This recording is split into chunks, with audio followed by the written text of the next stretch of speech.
Hello students, welcome to Mamta maths MW। I am Mamta. आज इस video में हम क्लास 12 के चैप्टर 1 जिसका नाम है रिलेशन फंक्शन को डिस्कस करते हैं। इस वीडियो में हम सिर्फ रिलेशन को पढ़ने वाले हैं कि रिलेशन क्या होता है। अगर मैं रियल लाइफ में बात करूँ तो रिलेशन का मतलब है कि हम कोई भी पर्सन किसी अदर पर्सन से किसी ना किसी रिलेशन से कनेक्ट हो रखा है। लेकिन in mathematics relation is a different thing. Means कि रिलेशन जो होता है वो कार्टेशियन प्रोडक्ट का सबसेट होता है। अगर हम मैथ्स में बात करें तो रिलेशन आर, जिसको हम आर से डिनोट करते हैं, is a subset of Cartesian product A cross B where A and B are any two sets. अगर मैं बात करूँ, कोई मैंने बोला if x comma y belongs to R, इसका मतलब क्या हुआ?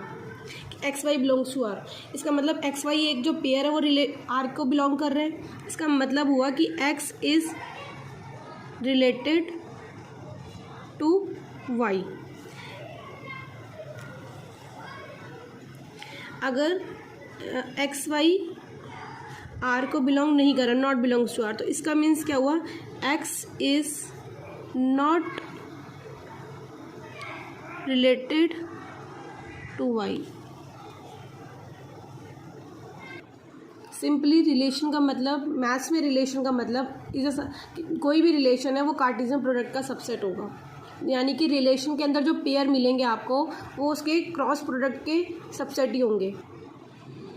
Now what is equivalence relation? Equivalence relation किसे कहते हैं? तो किसी भी रिलेशन को हम इक्विवेलेंस रिलेशन तब कहते हैं जब वो रिलेशन रिफ्लेक्सिव होता है, सिमेट्रिक होता है और ट्रांजिटिव होता है। तो किसी भी रिलेशन को इक्विवेलेंस रिलेशन होने के लिए उसको 3 कंडीशन सेटिस्फाई करनी होती है, रिफ्लेक्सिव की, सिमेट्रिक की और ट्रांजिटिव की। That means R is equivalence relation on A if it is reflexive, symmetric and transitive.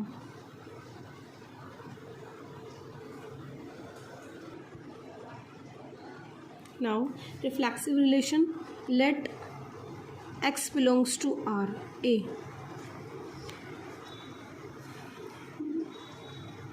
That means x is related to itself.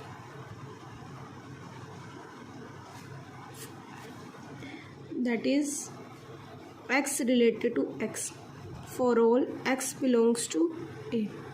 यानी किसी रिलेशन को हम रिफ्लेक्सिव रिलेशन तब कहते हैं जब उसके अंदर इस तरीके के एलिमेंट्स होने चाहिए। मतलब x रिलेट करना चाहिए खुद को, x is related to itself. या हम कह सकते हैं x is related to x for all, हर एक x के लिए, हर एक x के लिए जो A के अंदर है, x बिलोंग्स टू A। या हम इसको ऐसे भी कह सकते हैं x comma x belongs to R for all x belongs to A। यानी कि अगर ये कंडीशन सेटिस्फाई होगी तो हम कहते हैं जो रिलेशन R है वो रिफ्लेक्सिव रिलेशन होगा। X y let for symmetric relation let x comma y belongs to A। हमने 2 एलिमेंट ले लिए जो A को बिलोंग कर रहे हैं। Now x is related to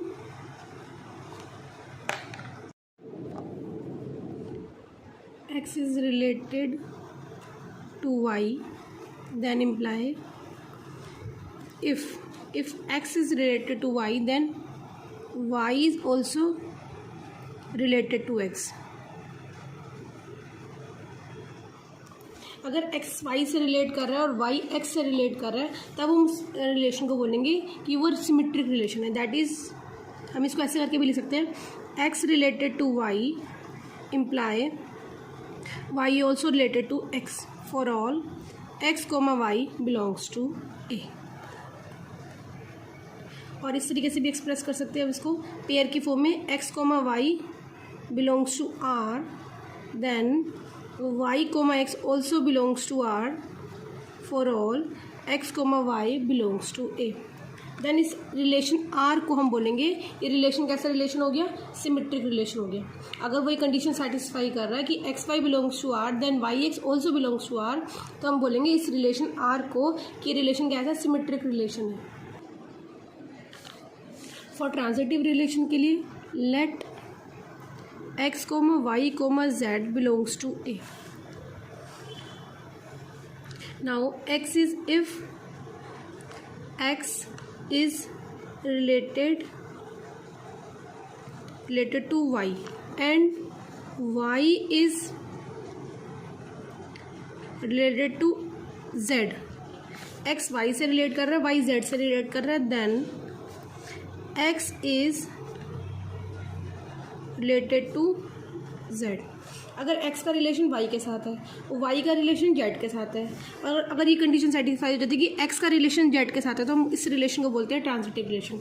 इसको हम ऐसे भी एक्सप्रेस कर सकते हैं, x is related to y and y is related to x, then imply y is related to z, then imply x is related to z, then x is related to z।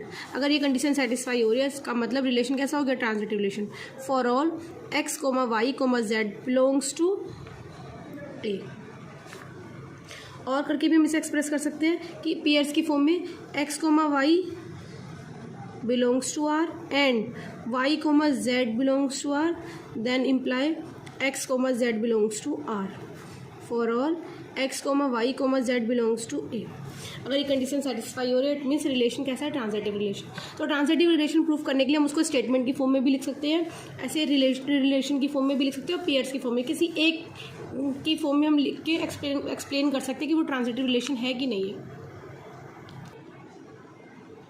Transitive relation भी proof हो गया इस तरीके से। अगर हम तीनों relation satisfy कर देते हैं, रिफ्लेक्सिव, सिमेट्रिक और ट्रांजिटिव, तीनों कंडीशन सेटिस्फाई कर देते हैं, तो हम कह सकते हैं कि जो रिलेशन आर है, ये जो रिलेशन आर है वो कैसा रिलेशन है, इक्विवेलेंस रिलेशन है। यानी कि अगर ये तीनों कंडीशन सेटिस्फाई हो गई तो we can say R is an equivalence relation. कोई एक भी अगर कंडीशन सेटिस्फाई नहीं होती है तो वो रिलेशन इक्विवेलेंस रिलेशन नहीं होगा। तो इक्विवेलेंस रिलेशन होने के लिए इन तीनों कंडीशंस का होना जरूरी है। अगर तीनों कंडीशन सेटिस्फाई हो रही है तो वी कैन से कि R is an equivalence relation. Okay, thank you.